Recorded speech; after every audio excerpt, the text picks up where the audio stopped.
Rappel important, obligation réglementaire, code de l'environnement. Pour intervenir sur un circuit frigorifique, il faut que l'entreprise soit titulaire de l'attestation de capacité et que l'intervenant soit titulaire de l'attestation à la manipulation des fluides frigorigènes.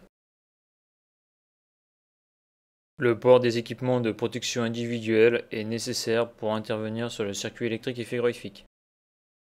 Dans cette vidéo, je vais vous montrer une cellule de refroidissement.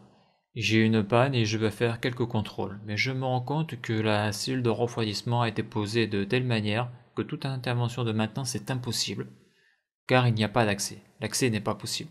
Alors il faut le voir pour le croire, c'est ce qu'on va voir dans la suite de la vidéo. Donc là on peut voir que je suis sur une cellule de refroidissement rapide. J'ai un problème, regardez le mur. Voilà. Donc voilà pour dépanner, c'est super. C'est super, ça c'est le problème, c'est que lorsque les mecs ils installent, ils ne pensent pas vraiment à la maintenance. Et le pire c'est ça quoi. C'est que si je dois changer mon électrovan là, je suis grave dans la merde.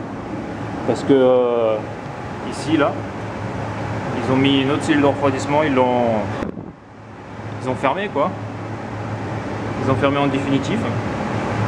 Ce qui fait que là celle-là elle est accessible, cette électrovan là. Mais alors celle-là, et justement celle-là elle reste fermée, ça me fout le bordel. Donc voilà. Donc là j'essaye de savoir pourquoi. On le voit la boîte de dérivation là, si on veut faire un contrôle. Putain, le gars qui a fait cette machine là, il n'a pas pensé. Le mec qui l'a posé, il n'a pas pensé du tout à la maintenance. Faut savoir qu'au dessus là, on pourrait croire qu'on peut ouvrir, mais on peut pas ouvrir parce qu'il y a les tuyaux qui passent juste au dessus là. Donc voilà le. Donc voici le plan galère mais grave quoi. Donc encore une installation qui a été réceptionnée à l'arrache. Donc moi la question que j'ai envie de vous poser c'est comment vous feriez pour accéder justement aux parties qui sont inaccessibles, c'est-à-dire on le voit électrovan et les détendeurs.